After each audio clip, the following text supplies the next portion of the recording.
राज्य में गर्मी की लहर लगातार बढ़ रही है, जिससे नागरिकों की परेशानियां बढ़ गई है। मौसम के इस बदलाव को देखते हुए स्वास्थ्य विभाग ने नागरिकों से विशेष सावधानी बरतने की अपील की है। गर्मी और उमस से शहरवासियों को प्रभावित किया गया है। मनपा स्वास्थ्य अधिकारी डॉक्टर पारस ने नागरिकों से हल्के सूती कपड़े पहनने और अधिक पानी पीने की सलाह दी है। उन्होंने कहा कि यदि कोई भी गर्मी से संबंधित समस्या हो तो नजदीकी अस्पताल में तुरंत संपर्क करें। हीट वेव्हच्या दृष्टीने प्रतिवर्षीप्रमाणे आम्ही 50 बेडचं सुसज्ज असं मेल्ट्रॉन येथे कक्ष वैद्यकीय उपचार कक्ष स्थापन केलेला आहे। त्या ठिकाणी राऊंड द क्लॉक आम्ही ड्युटी लावलेली आहे। ॲम्ब्युलन्सची तिथं व्यवस्था आहे आणि आपण त्याच्याबद्दल जे जनजागृती आहे त्याच्याबद्दल जाहीर निवेदन सुद्धा आपण वर्तमानपत्रातून दिलेलं आहे।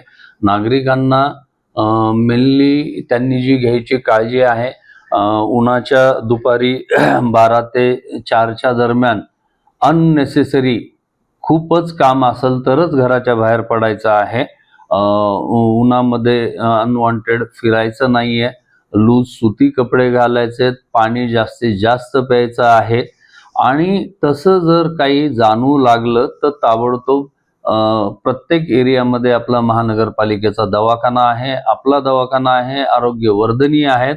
म्हणजे सध्या 73 महानगरपालिकेच्या ओपीडीज आणि हॉस्पिटल या शहरामध्ये चालू आहेत। ऑलमोस्ट सर्व एरियामध्ये आहे, सगळीकडे मेडिसिन उपलब्ध आहे। तर तिथं वैद्यकीय अधिकाऱ्यांना कन्सल्ट करून त्या पद्धतीने उपचार करून घेणं गरजेचं आहे।